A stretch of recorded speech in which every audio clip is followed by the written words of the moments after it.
ಈಗ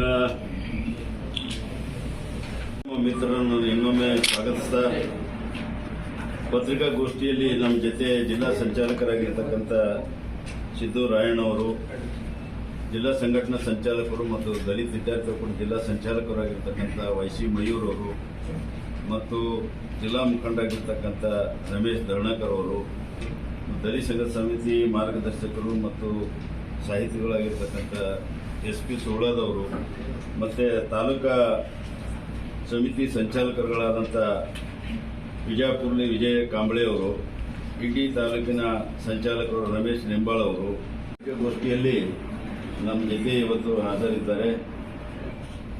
ಇವತ್ತಿನ 4 ದಶಕಗಳ ಕಾಲ ನಮ್ಮ ನೇತೃತ್ವದಲ್ಲಿ ದಲಿತ ಸಂಘರ್ಷ ಸಮಿತಿ ಕರ್ನಾಟಕದಲ್ಲಿ ಕೆಲಸ ಮಾಡ್ತಾ ಬರ್ತಾ ಇದೆ. ಸಾಮಾಜಿಕ ಪರಿವರ್ತನೆಗಾಗಿ ಮತ್ತು ಸಂವಿಧಾನದಲ್ಲಿರತಕ್ಕಂಥ ಅವಕಾಶಗಳನ್ನು ವಂಚಿತರಾಗಿರ್ತಕ್ಕಂಥ ವರ್ಗಗಳಿಗೆ ದಕ್ಕುವಲ್ಲಿ ಪ್ರಮುಖ ಪಾತ್ರ ವಹಿಸಿಕೊಂಡಿರ್ತಕ್ಕಂಥ ದಲಿತ ಸಂಘರ್ಷ ಸಮಿತಿ ಅನೇಕ ದಲಿತ ಸಂಘರ್ಷ ಸಮಿತಿ ಹೋರಾಟಗಳು ಬಹುತೇಕವಾಗಿ ಸರ್ಕಾರದ ಕಾನೂನುಗಳಾಗಿ ಜನರಿಗೆ ಅದರಿಂದ ಅನುಕೂಲ ಆಗಿರ್ತಕ್ಕಂಥದ್ದು ಅನೇಕ ರೀತಿ ಇದ್ದಾವೆ. ಇಂಥ ಸಂದರ್ಭದಲ್ಲಿ ವಿಧಾನಸಭೆ ಮತ್ತು ಲೋಕಸಭೆ ಚುನಾವಣೆಗಳು ನಾವು ಎದುರಿಸಿದ್ದೀವಿ. ಇದು 18ನೇ ಲೋಕಸಭಾ ಚುನಾವಣೆಯೂ ಕೂಡ ನಮ್ಮ ಎದುರುಗಡೆ ಇವತ್ತು ಬಂದಿದೆ. ಈ ಚುನಾವಣೆಯನ್ನು ಕೂಡ ನಾವು ಒಕ್ಕೂರಿನಿಂದ ಎದುರಿಸಬೇಕಾಗಿದೆ. ಆದರೆ ಇದರದ ವೈಶಿಷ್ಟ್ಯತೆ ಬಹಳಷ್ಟು ಗಂಭೀರತೆಯಿಂದ ಕೂಡಿದೆ.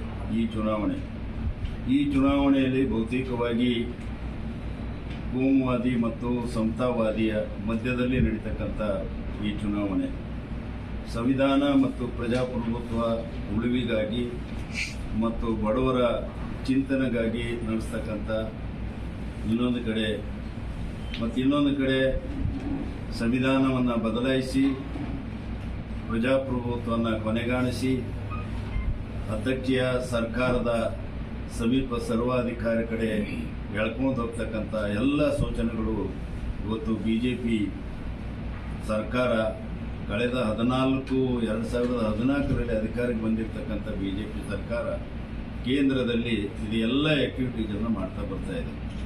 ಅನೇಕ ಬಡವರಿಗೆ ಇದ್ದಿರ್ತಕ್ಕಂಥ ಸಬ್ಸಿಡಿಗಳನ್ನು ರದ್ದು ಮಾಡಿದ್ರು.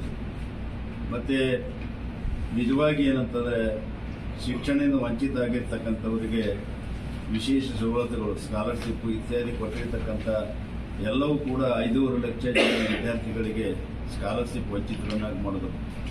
ಮತ್ತು ಮೀಸಲಾತಿ ಅಂತಕ್ಕಂಥ ಒಂದು ಕಾನ್ಸೆಪ್ಟನ್ನೇ ಇವತ್ತು ಹಾಳು ಮಾಡಿದ್ರು.